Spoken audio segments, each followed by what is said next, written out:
DCC, oh, we have to do the recording. Good afternoon, everyone. Welcome to the CFAR Citywide Seminar for the month of February. This is a seminar on the CFAR Diversity, Equity, and Inclusion Pathway Initiative, commonly known and abbreviated as CDEIPI. We have a wonderful panel of speakers this afternoon. Provost Anthony Wuto from Howard University, Dean Kim Blankenship from American University, and Dr. Mark Burke from Howard University, who are helping to lead the initiative here in DC. And then we're very fortunate to have one of our scholars, CDEIPI scholars, Haifa Ahmed, who will be talking about her experiences as well. So I think we're ready to get going. Brandy, is Provost Wuto able to join? Or? I have not heard back from him. I'm going to call. All right, well, let's start off. Okay, I'm trying to get the next slide here. Here we go. There we go. We're going to give a very brief overview of the National CDEIPI program and then segue very quickly into the local CDEIPI DC project, which our speakers will take us through. And then we'll hear from Haifa, as we said, then we'll have time for Q&A. And I think we're going to go till 5:30, Lorena, or 5 or 5:30. How long do we have? We have until 5:30. Okay, so we hopefully will end a little earlier, but we've scheduled plenty of time for your questions. Next slide. So the goals of this national program that NIH has sponsored is to promote the inclusion and advancement of early stage scholars from racial and ethnic groups underrepresented in HIV science and medicine, and to conduct ongoing program evaluation to inform the future directions of this initiative. We're also able to develop a national community, as you'll see, of CFAR academicians across the country who've been working collaboratively on the CDEIPI initiative. Next slide. The key features of this program is that it's a focus on high school, undergraduate, graduate, and postdoctoral students. As many of you know, the CFAR program largely focuses on assistant professors and helping them support their path to independent investigators. But this is really focused on people upstage in the pathway. And we've asked that each site have programs at 2 or more educational levels so that could facilitate developing career pathways and peer-to-peer mentoring.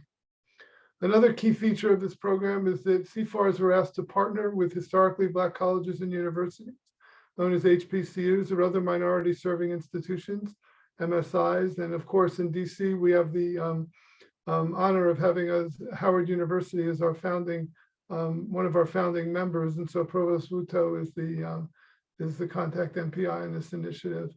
We have monthly meetings of CFAR program leads and CFAR evaluation leads. And we meet monthly with the NIH to keep them abreast of this initiative. We just had a call at 1 o'clock today. And we have a monthly CDEIPI newsletter that keeps people informed that this initiative is rolling out across the United States. Next slide. So here's a quick map of the CFARs and collaborating HBCUs and MSIs. And I'll leave this up for a minute, but just to see if this is from sea to shining sea. There are activities in the Northwest, throughout the state of California, Puerto Rico, Texas, the Southeast, and the Midwest and the Northeast. And this is largely a map of where the currently funded CFARs are located.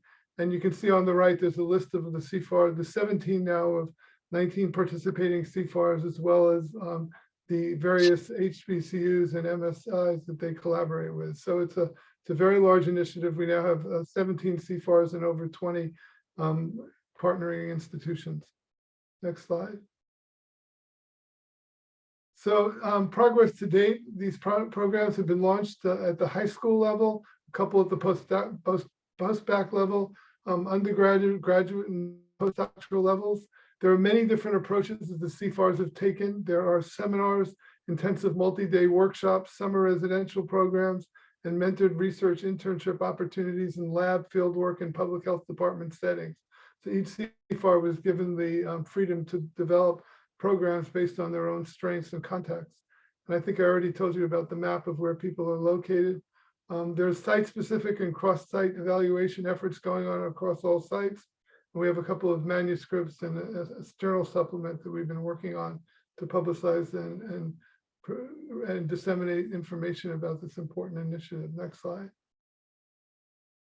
And I think just a little information to date. I think there have been over several hundred. I think it's a total of about 250 to 300 persons who've been accepted to participate in this program so far. And again, as you can see, largely high school students, undergraduate students, and graduate students. Next slide. So there's the number, 267 scholars to date. So there's really a nice cohort that's developing all over the United States. Next slide. And as you can see, I didn't realize this was staged, my apologies. The demographics of the student population has been, the scholars are shown on the bottom right. So with that, I'll turn it over to Mark and Kim and Tony, if they're available, Professor Wuto, Professor Burke, and Professor Blankenship, who will take you through the next stage of what we've been doing here in DC, which is really the focus of today's Citywide. Thank you. Well, thank you, Alan. So we were, as a group, charged with developing a program that meets the needs of our specific region. And we came up with a project entitled Developing an Inclusive Generation of HIV Researchers Through Diversity and Community. And I really want to place that focus on community. And we use community in a number of different ways within our program. So the overall aims are designed to increase the number of underrepresented minority students engaged in HIV research by providing an opportunity to participate in research and developing a sense of self-efficacy and community that will help retain these students in HIV research and incorporate diversity in all facets of their future academic careers. So the overall scope is to provide HIV-mentored research opportunities for high school and undergraduate underrepresented minority students and professional development that engages students at high school, undergraduate, and graduate levels to build that sense of community by working together within our CFAR and within our broader community through outreach and volunteer activities. So we generated three major aims. One is providing research opportunities for high school students. Aim 2, focusing on providing research opportunities for our undergraduates, but most importantly, to implement a holistic pre-professional approach to develop research and leadership skills in the HIV field for our students, our scholars, our high school, undergraduate, and graduate underrepresented minority students. So we submitted this, submitted the grant. We received funding, the notice of award, I believe, for December 1st, 2021. So that's just a little over a year ago. And we had a whirlwind experience at that point because we really wanted to hit the ground running. And we put out the call for applicants both at high school, leveraging our existing connections with our local high schools, and throughout our undergraduate capacity. And we launched our inaugural spring cohort in January of 2022. We accepted 7 high school students and 9 undergraduate scholars. They were matched in research settings at American University, Howard University, George Washington, and Georgetown universities. And this is a screenshot of our first meeting, our inaugural kickoff. And we had 16 faculty mentors at that time who joined in. And I really want to place the focus on this about the timing of this. We accepted our students by the second week of January, and by the end of January, they were placed in research settings. That really speaks to the willingness of our mentors to open their research settings for all of our scholars. This year, we have our second iteration of our CFAR Scholars Program, and we sent where we've carried over our undergraduates from our cohort 1, and now we have increased. We accept a second cohort of high school students because our previous ones graduated. We're now up to 6 high school students, 17 undergraduate scholars, and we are now supporting 5 graduate student leads. And the graduate student leads are really important because they're helping to run our near peer mentoring program with our students. We have students placed at American University, Howard, GW, Children's National Hospital, Us Helping Us, and the Department of Health right now. And we've grown in our faculty mentor list. We now have over 20 active faculty mentors at each of these spread throughout our DC CFAR network.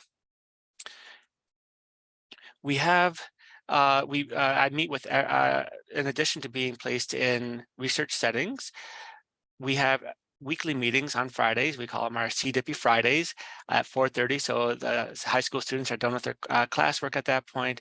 Most of our undergraduates, their courses are not at that time. So it's a pretty good time to have our meetings. And this is where we run our pre-professional programming. So we talk about how to create effective PowerPoints.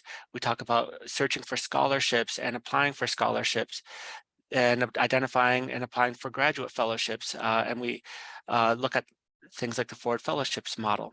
We look at the peer mentorship and collaboration. So we now have our near peer groups where a graduate student leads several undergraduates and a high school student to review university applications for the high school students, to review scholarship applications for both high school and undergraduates, to really help each other and create that sense of community within our group.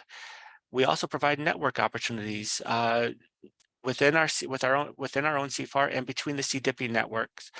We partnered with Providence CDEIPI program and with Kekuso Arma, and he set up a Slack channel for our students to be able to communicate with other CDEIPI students from across the country. And we're leveraging our CDEIPI program as well.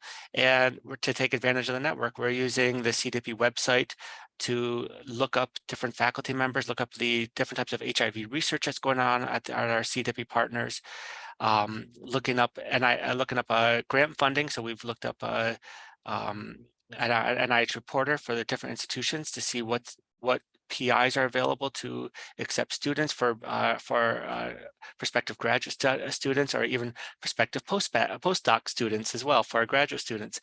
And then we also look at looking up articles on PubMed. So very interactive group that we have, and this also gives us the opportunity to have shared research experiences in our CDEIPI Fridays. We also have a program called our Core SIGs, SWIGs and SIGs, Oh My series, where we invite speakers to come and discuss, again, all on our CDEIPI Fridays, discuss their experiences from going from high school all the way up to their academic level. We've had Dr. Lynch from GW, Dr. Rodriguez-Diaz from GW, Dr. Greenberg, and Clover Barnes from our Department of Health, all come and share their experiences from when they were the age of our students, to really show that we've come from a very similar background and had our own unique academic journeys along the way. And it also gives our CFAR scholars the opportunity to understand the type of research opportunities that are available within our own network. And I know Dr. Lynch has become a very popular person for requests to be placed in her lab. Clover Barnes, when she talked about the Department of Health, she opened up the door for 3 of our CFAR scholars to do their summer research internship with the Department of Health. And because of that experience, 2 of our CFAR scholars, including Haifa, I'm so proud of her, Haifa and Christian, they were invited to continue their research throughout the academic year. So they have an entire year paid internship program with titles and everything at the Department of Health, which is amazing. Alan Greenberg, he came and gave a talk about his experiences from the early days of HIV till now.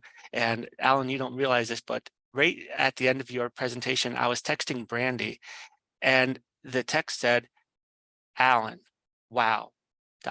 simply wow. Just blew us all away. Amazing talk that you gave our students. We also have our pre-professional program going on. A lot of our students are interested in going to graduate school or going to medical school, or doing a combination of the two. So we had David Rose, who is our Associate Dean of Admissions for our College of Medicine, and Celia Williams-Folks, who is the Director of Admissions for our College of Medicine here at Howard. They came and had a discussion with our students about what best ways to put themselves in position to apply for medical school? What are we looking for prospective medical students? And what do they need to do in their academic journey to be successful in medical school? We had our Assistant Dean of Research, Byron Ford, who is now the director of our MD PhD program, and he's been the director of MD PhD programs at multiple institutions. He came and talked to our students about about the different MD PhD programs and what to expect in an MD PhD program.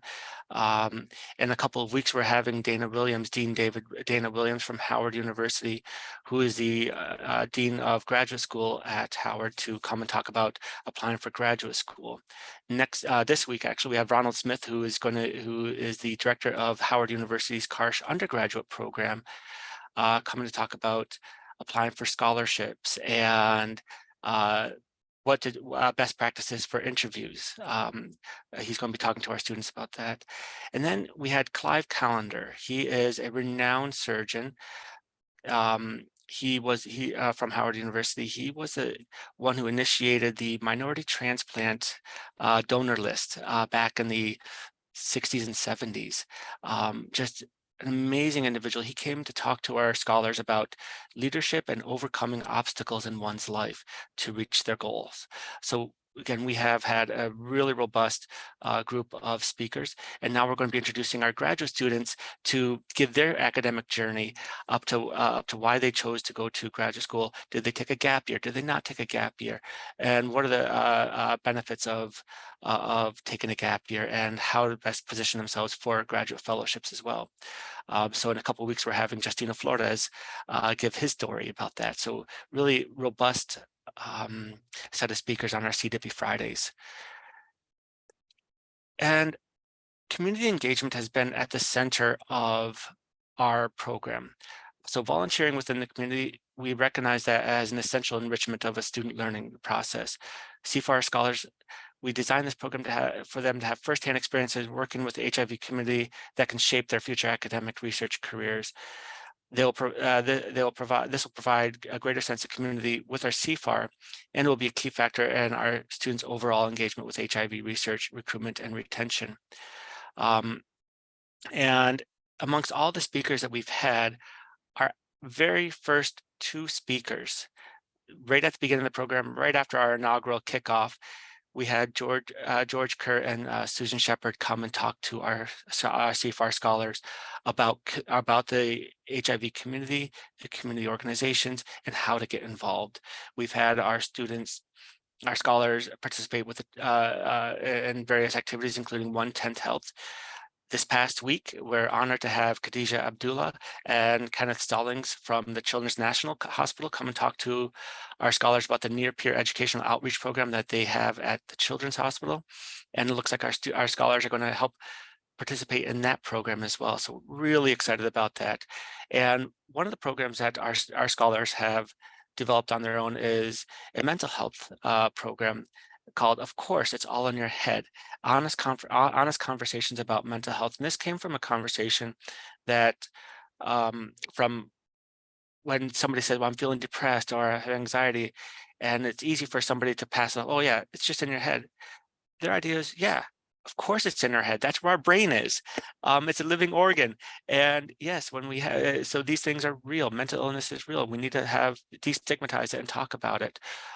So our scholars have developed a program to go into high schools. We're just trying to make those connections to be able to go into high schools for that near peer, open, honest discussions about mental health. We've had a robust outreach program. So we have a diversity in education. We started this last spring, and this outreach program was one of our opportunities to actually get together in a non-virtual world. So this we did this in April of started this in April of last year, and this was the first time we were able to see each other in person. And we kind of started a tradition of having pizza out of the back of my car for our events.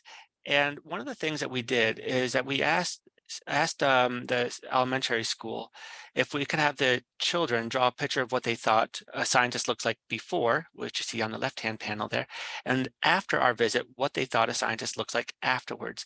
I want you to pay attention to the one that's third from the top, the one with this one right here, the one with the yellow paper. This young lady, she drew her scientist, looks kind of like me with the spiky hair and kind of mad scientist person. And then her after picture drew a picture of herself with her t-shirt saying Howard. And this is the evidence that representation matters. Having our scholars go out and participate within the community, within the elementary schools, is extremely important. So this year, we have partnered with John Burroughs Elementary School. Again, this is a connection that we have from Clover Barnes from the Department of Health. And we participated with a couple events at their school already. One was an in-classroom science day that we did, and the other one was their science fair. And they've invited us to come back toward the end of February, maybe had to go early March for that one, but we're going to be going back again as a group. And again, this not only has the ability for us to be out there in the community, but also allows us to draw closer to one another, have those personal interactions with each other, and become stronger as a group within ourselves as well. We capped off our our first cohort with our research day at Howard University, where we had 15 of our 17 scholars present. And this is their second time seeing each other in person. And you can see several of our scholars are quite happy to see each other in the bottom right-hand corner. And the research presentations ranged from social behavioral science to clinical population-based and behavioral science and basic science projects that our scholars have been engaged in. And I think this year we have, almost every single SIG, SWIG, and core represented in the variety of research projects for our second cohort of students, which is absolutely amazing. We developed a summer research experience for our first cohort of undergraduates last summer. And our scholars were invited to participate in the summer research program. So 5 of our 7 undergraduates, 7 of our 9 undergraduates participated in this program. And they were housed at Howard University residence halls. And they were matched with research opportunities at Howard, George Washington University, American, and the Department of Health. And we wanted to challenge our students to get out of their comfort zone a little bit, spread their wings, and go to an institution that was not their home institution, which was different than their spring research experience. And through this, 2 of our scholars were invited to continue through the academic year with the Department of Health. So those 2 scholars are working with the Department of Health, continuing their program that they started over the summertime, along with their own research back at their home institutions. So they're doing 2 research projects. I don't know how they do it. I don't know when they sleep, but they're doing an amazing job with both projects. And we would not be able to have this program without our mentors. We have between past and present mentors, well over 25 mentors from across the DC CFAR, including Howard University, American University, the George Washington University, Georgetown University, the Children's National, DC Health, and this year we're able to add us helping us into the fold of mentors. And the mentors not only open up their research settings, they gave of them themselves their time, and they gave themselves to the program. And we cannot thank them enough for all the efforts they've done with our scholars. So what's new and what's next in our program? We added the graduate student leads from Justina Flores, Simone Sawyer, Luz Venegas, Shiwei Wang, and Miracle Thomas, representing Howard, American, and George Washington universities. We added our near-peer mentoring groups, which I think is really important. We have our graduate student leads sharing their journey, like we've had with our faculty members.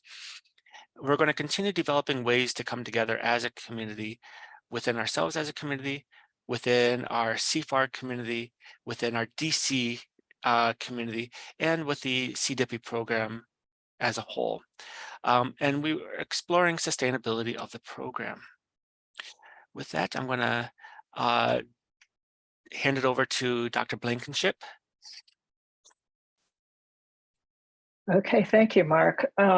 So one of the things that we are doing as well is beginning to review the evaluation data for the program, which we are hopeful will give us and has given us a sense of how the program has been experienced by participants, what they liked about it, what they liked less about it, because they liked everything about it, what impact it's had on them. And in turn, one of the things this will help us do is further modify. As Mark said, there's changes we've already made. The graduate student lead thing was actually an outcome of one of our focus group, to include graduate student leads in the pathways to their careers seminar series.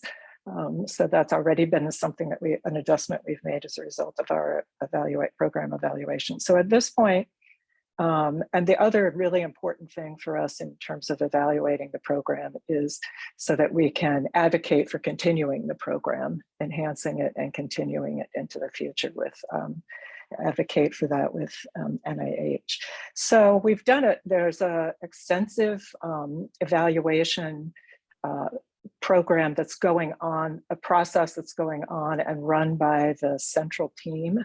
And we send links to our participants, and those links lead them to a survey, and the data is collected by the central team, and then they return to us summary data so that it's de-identified data. And I'm going to present that today, but we've also done some of that. We've also done a series of focus groups. We did a small focus group with our mentors, and we'll continue to do more of those. And we've done a focus group with each of the student groups. So focus group with the high school scholars, a focus group with the undergraduate scholars, and with the graduate student leads. So what I've compiled for today is some of the data from those surveys that were sent out that I mentioned that the central evaluation team has collected. So you can move the screen. So this is just we had 35 scholars total who have participated in the program. I think 7 or 8 of those are high school students from from last spring, so they're no longer in the program. So we had a low response rate among that group, but a relatively, compared to some of the other sites, decent response rate, 18 of the current scholars group largely. And you can see the majority are identify themselves as Black or African American. The majority also identify themselves as cisgender women or women. And you can see that the distribution across the different categories of scholars that are represented in these results. So one of the things that the survey looks at is the different program component parts and asks different questions about the different component parts. So we've compiled some of the responses to questions about these parts. Mark indicated this invited speaker series. The questions, a series of questions were asked in which the participants were asked to rate their responses on a scale from 0, meaning a little, to 100, meaning a lot of agreement with the statement. And you can see that the invited speaker series has contributed to my development as a researcher. There is a mean response of 80. It has contributed to my interest in HIV research similarly, and it's contributed to my knowledge and understanding of HIV. So clearly, respondents are seeing a value to the invited speaker series. Then we also asked about CFAR Research Day at Howard. And again, similar mean scores. The CFAR Research Day at Howard that Mark just mentioned was beneficial to my development as a researcher and helped me network with fellow CFAR scholars. There was also considerable feeling that that was the case. And the outreach program to local schools increased my understanding of DEI issues. It was very strong feelings in support of this. And I will say that, though I'm not going to talk directly about the focus group discussions, this was really echoed in the focus group discussions as well, that people really felt not only that this outreach program increased understanding of DEI issues, but it increased their sense of community among themselves and also their sense of connection to the DC community in participating in this program. And the near peer mentoring as well, similarly, there was a feeling that it was contributing to their them personally and professionally, their personal and professional development. We also asked about the summer research experience. Obviously, this was only asked of those who participated in and I think 5 of 7 participants responded to this one.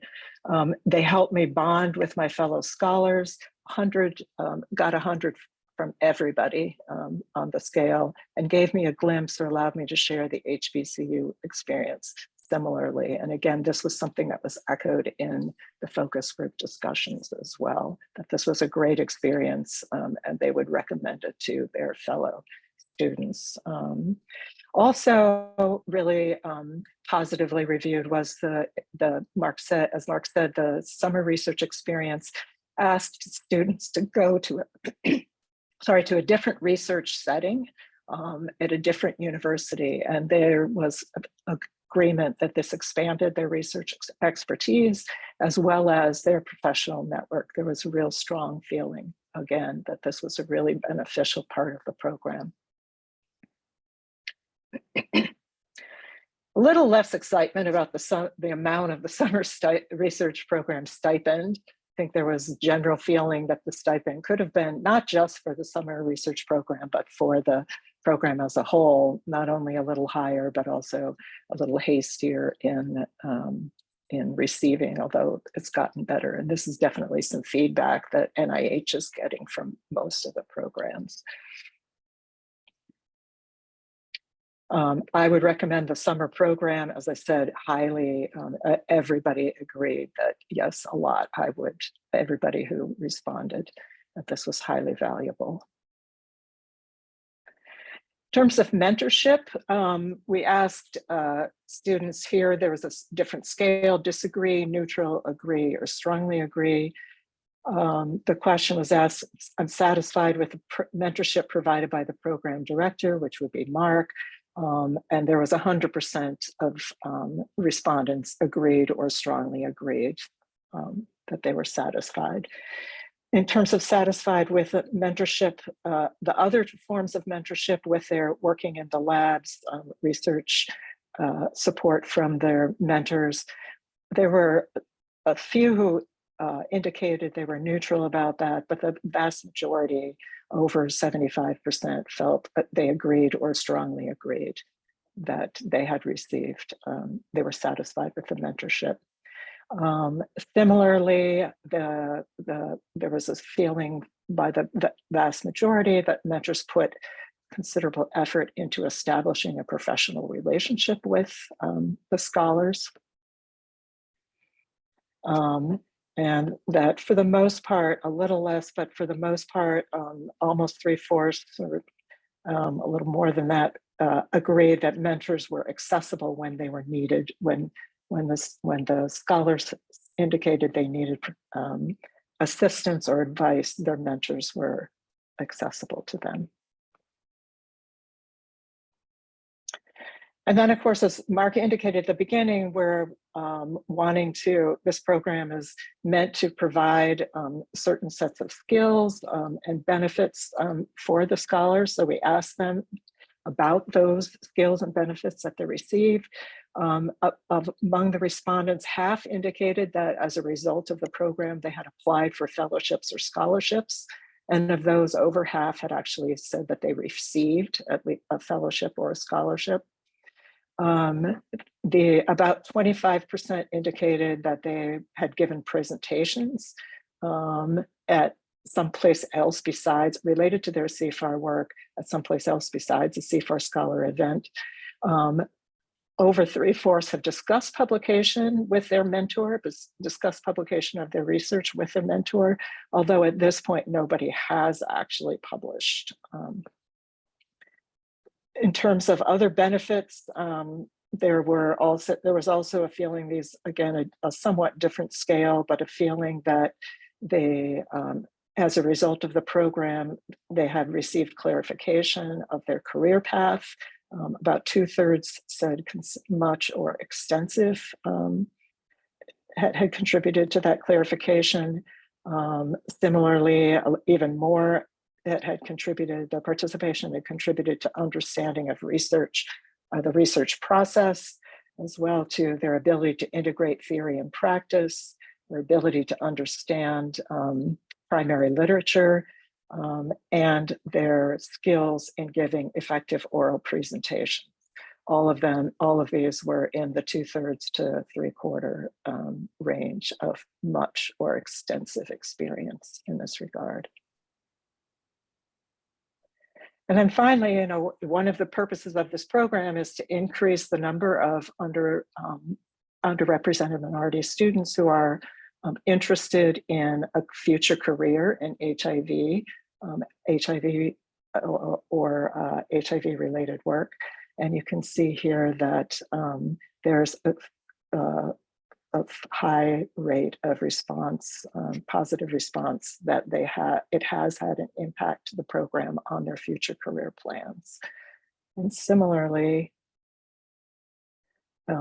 we ask, how likely are you to pursue so the first was working in an area related to HIV. The second is how likely to pursue a career in HIV research or HIV clinical care in the future.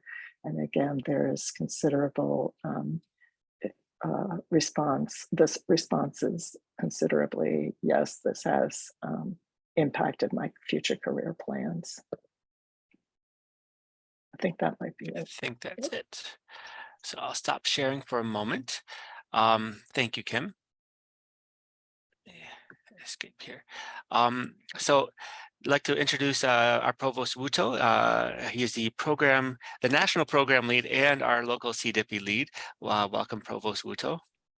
Good afternoon, everyone, and my apologies for the delay. I was managing an emergency that we were able to address, but I'm glad to join. Thank you, Kim and Mark. Thank you. Now I'm gonna, as Haifa shares her screen, it's my distinct pleasure and honor to introduce Ms. Haifa Ahmed. She is one of our CFAR scholars. She is a junior here at Howard University. And one thing I will say as a program director, I've had the distinct honor of working with the students in their pre-professional development. But like anything, what they've given me back is much more than I could ever give to them. They've helped me grow quite a bit, and this program is all about them and their experiences. And as Haifa comes up, are you ready, Haifa? You're looking for your PowerPoint mode. It is my distinct honor to introduce Haifa, who has been with us since the beginning, since January of 2021. There you go. Great. So Haifa, you're all set. Thank you so much, Dr. Burke, and thank you everyone for coming today, and thank you again for choosing me as a CFAR scholar. I'm truly, truly honored to be in this program. So as I was presenting, I want to kind of start off with a little intro about myself. So the traditional Howard intro. Hi, everyone. My name is Haifa Ahmed. I am a junior psychology major here at Howard University. I double minor in biology and chemistry. I am from Tracy, California, by way of Durman, Sudan. And I'm a Center for Aid Research CDB scholar. I'm a research assistant at the Global Health Community Lab, as well as an intern at the DC Department of Health HOSTA division and the Strategic Investigation Lab department. The HOSTA division stands for HIV and AIDS, tuberculosis, hepatitis, and STD administration. So kind of to tell you about my CFAR journey, I want to start off with where I came from. And so I'm a Sudanese immigrant. I came to America 10 years ago. I moved to a place where I was very limited in my resources from K through 12 education when it comes to outside of school. And so I never saw myself as a doctor, a lawyer, anything outside of the scope of just going to a 4-year. So in high school, I ended up going after that to a community college at first. And it gave me the opportunity to kind of know myself and explore what I wanted to do, which made me decide to be at HBCU, to attend my 4 years, the people that look like me, as well as pursue medicine. So in that decision, I became the first in my family to attend an HBCU, as well as an undergrad in America, which meant a lot of uncharted territories when it comes to financial issues, just in general, how to navigate the American education system on the higher education level. But the minute I got into Howard, I knew that I needed to catch up almost. I knew that as a pre-med, I'm kind of already behind. I came in as a sophomore. I needed to get research opportunities. I needed to get clinical experience, but I knew that any research that I wanted to do, it has to be something that I'm interested in. And I was always interested in HIV because coming from Sudan, it is a big issue, but it's also not talked about. So as I was looking for research at Howard, I remember I stumbled upon the great Dr. Ezra Kang and his lab at the Global Health Community Lab.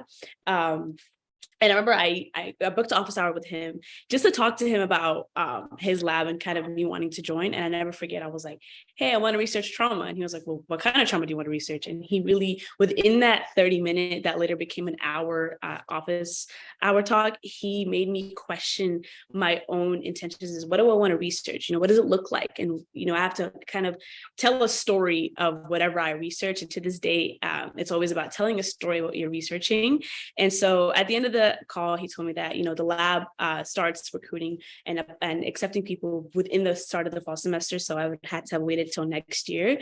However, I'm so blessed that in the winter in December, he sent me that, hey, CFAR as the DB program is starting as a first cohort. And if you get in, you have the potential of researching HIV and working, and I could have been paired in his lab.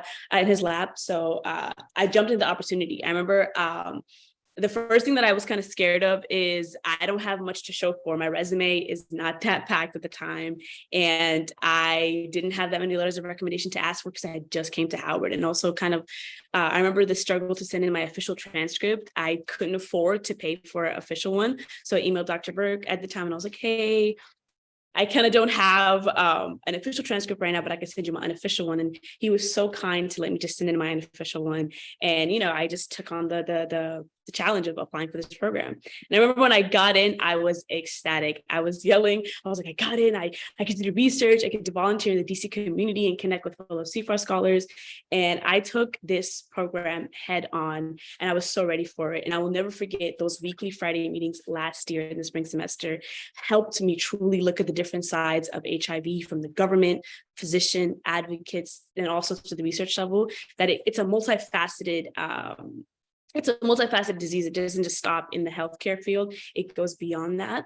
And then within that spring semester, I started my research under Dr. Kang's lab, and I focused on the project Real Talk, where we work to understand how navigating changes in HIV treatment and stigma during childhood, adolescence, and young adults shape the meanings that Black adults living with perinatal HIV ascribe to through 3 main domains, which are health, relationships, and work, and kind of contextually explore how these developmental domains influence their their HIV treatment decisions as adults. So right now we're in the coding section of the research. So we were transcribing from last spring semester till now. And so now we've entered the coding section of it. And I'm still working on the project, and I'm very, very blessed too. So in the top corner is all my fellow researchers in the Global Health Community Lab, from the undergrads all the way to the PhD candidates. And in the bottom is my fellow CFAR scholars during our Howard University Research Day. And so after that spring of last year was the summer research experience. And that truly was one of the most pivotal summers of my entire life. I was able to intern at the DC Department of Health Strategic Investigation Department, where I worked on various projects. Some of them were focused on pregnant women with HIV and syphilis and inspecting individual cases across the DC area to see patterns that would have existed, and kind of creating a strategic plan to link prenatal care with the patterns that we were finding, because there has been a lot of congenital syphilis cases that have been popping up more than the average, and so we kind of saw like we need to address the issue. And so I kind of worked on creating kind of like what is the plan to do so. I also worked on cross-examining major cities across the U.S. Department of Health, so San Francisco, Baltimore, as well as I think Los Angeles as well, and kind of seeing how each region looked at minorities when it comes to healthcare, and what health disparities look like on their end, and kind of just seeing what DC kind of met up with their DC Departments of Health. But I think one of the biggest advantages to me was having CFAR scholars as roommates and neighbors.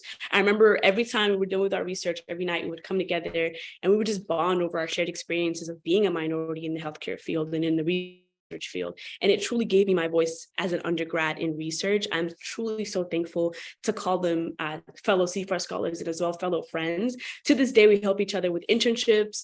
We help each other with resumes and kind of give each other pep talks when we really want to hear it. And so I think the summer research program really was a big, big part of why I always recommend this program to anyone that wants to get into research. So another big thing that I truly, truly love in this program is the community service and mentoring. I have the honor, from last spring till now, to go to different elementary schools in the DC area and host science days, where we kind of talk to kids about the brain and constantly feed their curiosity on the topic. They ask the most interesting questions, and I'll never forget Samia always jumped at the opportunity, who was a fellow CFAR scholar, at answering them.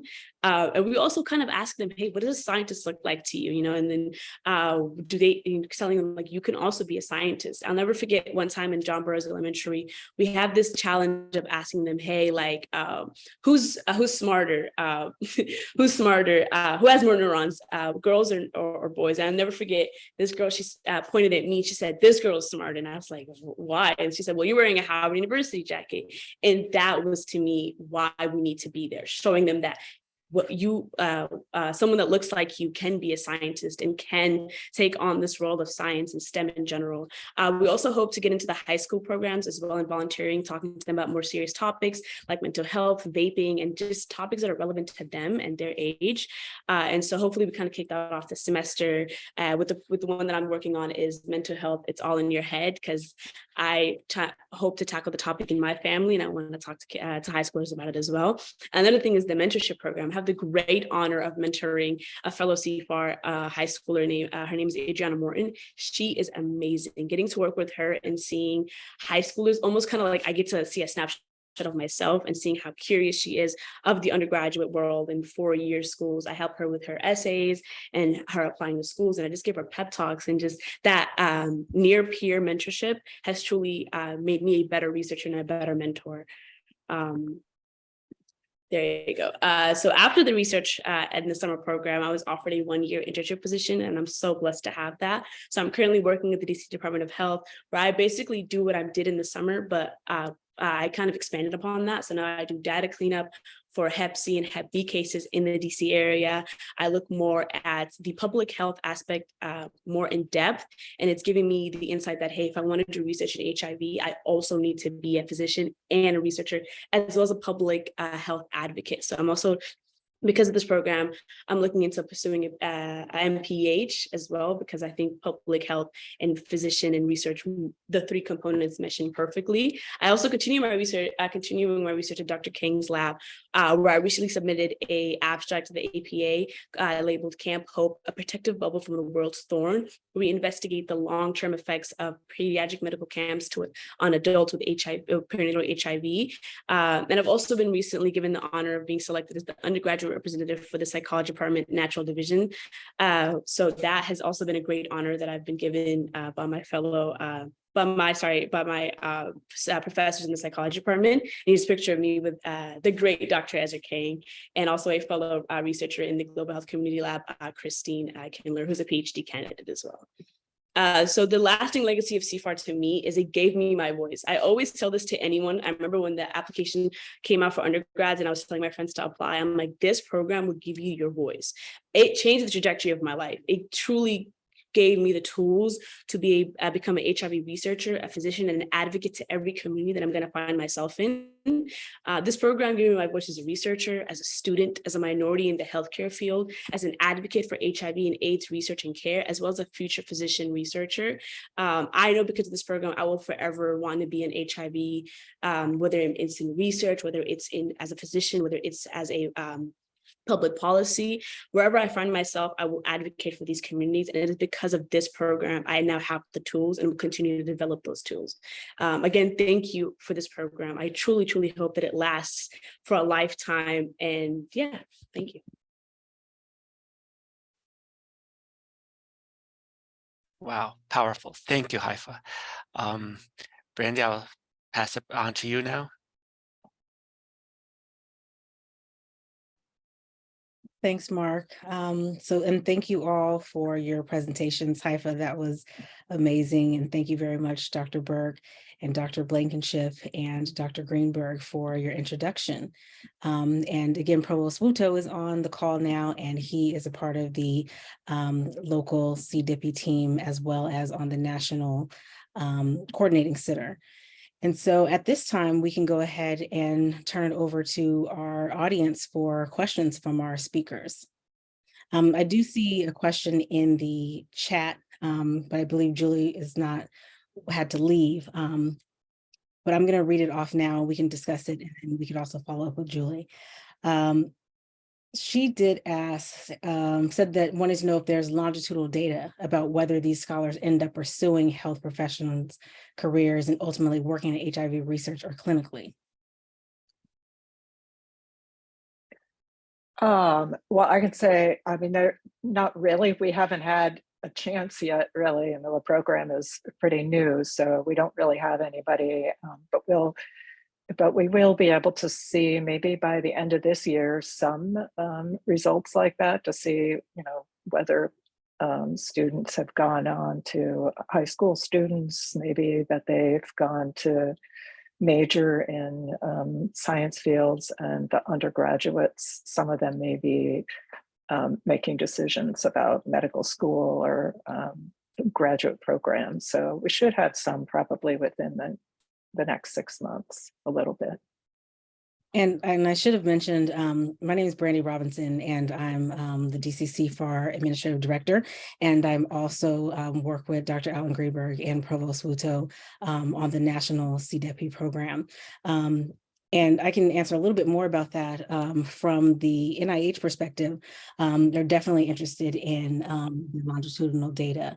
And so we will be working with the different CDEIPI teams and cohorts to see if we can follow the students, throughout their careers and end up seeing where they're going. And I think we talked about, putting together like a social media page for our scholars, so that's one way that they can stay in touch with each other and we can stay in touch with them and continue to follow their career, because of course this would be more ammunition and data for us to continue programs like these in the future. And let me see if Alan had anything else to add on that question. No, that's excellent. Great, thank you. And then Julie also asked, I also noticed there are more females than males in the cohort data. With the shortage of Black men choosing careers in medicine, are there initiatives to focus on recruiting more Black men into this pathway program?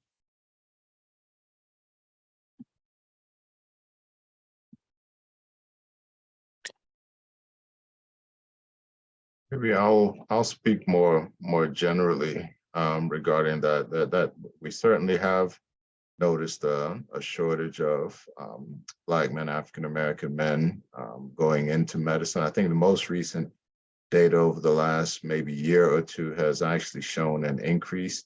But we've started a couple of programs at Howard that I'm hopeful will also help in that regard. We, as an example, we created a CARSH STEM Scholars Program that really targets young people who are committing to pursuing MD PhDs or PhDs as undergrads.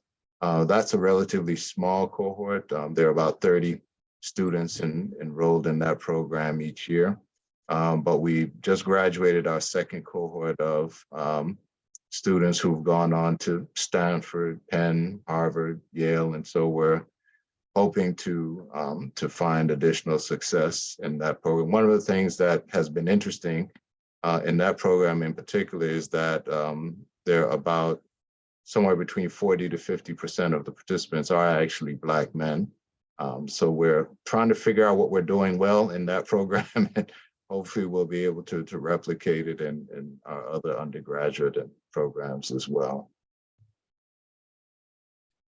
Thanks, Tony. And again, this is why the evaluation data is so important, so that we can see this type of data and see who maybe we need to be more diligent in recruiting into these programs. And so again, between the evaluation that all of the CDEIPI sites, the 15 sites that we have now, 17 sites we have now, excuse me, and then the cross evaluation that we're doing across the sites, we'll definitely be able to figure out what more needs to be done in terms of certain populations being entered into the program. And I see Dr. Greenberg has his hand up.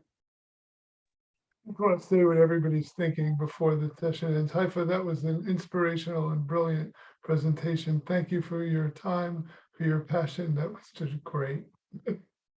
And a good word to Dr. Kang, who I guess just disconnected, for having the wisdom to recruit you and to refer you to the CDEIPI Scholars Program. So thank you, Haifa. That was wonderful. Thanks, Alan. We have a question from Wallace. Are programs for high school and younger as mentors? Wallace, do you want to ask your question?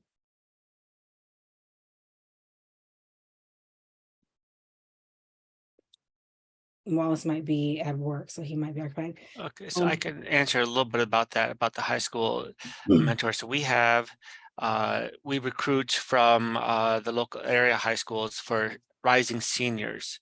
And the reason why we do that is because they have time in their schedule for internships during the day. And once they are in the program, we do use them as mentors to recruit the next cohort of high school students. So at the end of April or beginning of May, I have an informational session with students and teachers from across the region and invite the high school students to participate with that. They also act as like Adriana Morton, she's already participating in the Children's National Peer Near Educator Program. So they are acting as near peer educators within the community as well. So Wallace, did I answer your question with that? Well, yeah, I mean, Anthony spoke about recruiting African American men or men into the program, which is a big issue. But now the more seeding issue, the more growth issue is mentoring young Black men in high school and beyond to become in the medical field. And I think that's extremely important these times, because we're seeing so many African American men lost either in the system or just lost without realizing they're actually skilled and they have something to offer. And I'm trying to, see the programs there to begin to mentor young kids in junior high and into high school, into college, into a doctorate degree. I mean, those are when you begin to plant those real seeds to say you do have something to offer. And I'll respond to that as well, you know, in terms of some of the things we're doing here at Howard. We have a program called the Center of Excellence, which is based in the College of Pharmacy, but has developed a pipeline, including middle schools, a number of high schools in the area, as well as community colleges and several of the area universities to do exactly what you've mentioned, Wallace, which is identifying these young people while they're in middle school, junior high school, and interesting them or sort of tapping into their interest in health professional programs and trying to maintain it into college and university level. So I agree with you 100%. If we start in college, we've probably lost 70 to 80% some populations, and really need to start earlier and need to have a cohesive pipeline in order to interest these young people and maintain their interest through the process. Yeah, thank you. Thank you. Are there other questions or comments?